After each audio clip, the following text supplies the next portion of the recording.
Good morning, Fresh Start employees. This is Tom Dean coming from the FSC tool shop, and we have another safety talk video. Today we are going to be talking about hand grinders. Today here we have two different hand grinders. We have a cordless grinder with a battery, and we have a corded grinder. The one with the battery has a good blade.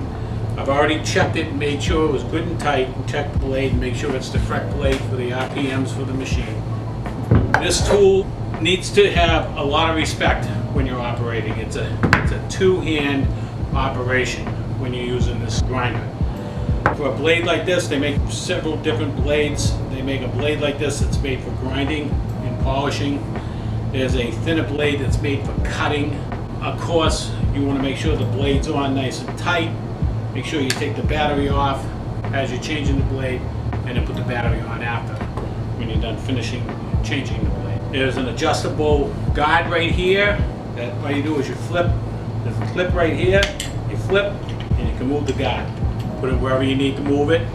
That way there you're safe from the sparks and you're safe from anything that's getting kicked back at you. When you're in this position and you're grinding like that, it's best to have the guide facing you so that all the sparks are going away from you. Two hands.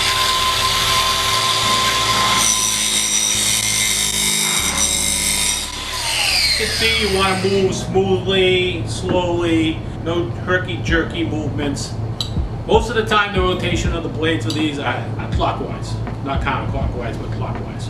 Definitely a full face shield is recommended when you. Here are a couple of safety tips you're going to keep in mind when you're using this tool.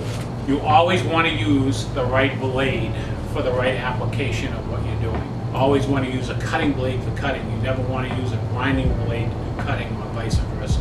Another tip, the RPM rating on the blade should be higher than what the tool is. That way there you know that using that higher RPM blade is going to work for your job. Make sure you adjust your guides to make sure that no particulates are going to come back and hit you, and you're not going to get any kickback from sparks or maybe a piece of metal flying.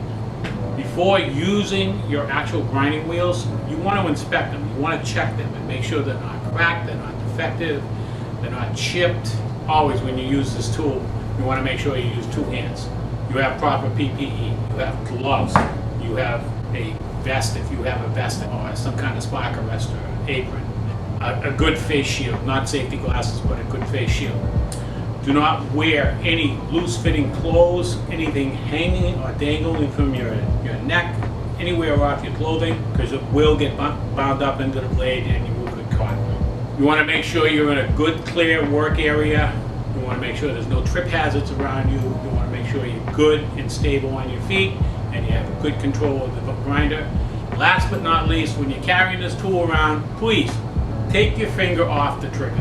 Do not walk around with the tool with the finger on the trigger. All it takes is a second, your finger hits the trigger, and it's going. It's going to possibly hurt you or somebody else. Thank you again, and have a good day. Please work safe out there.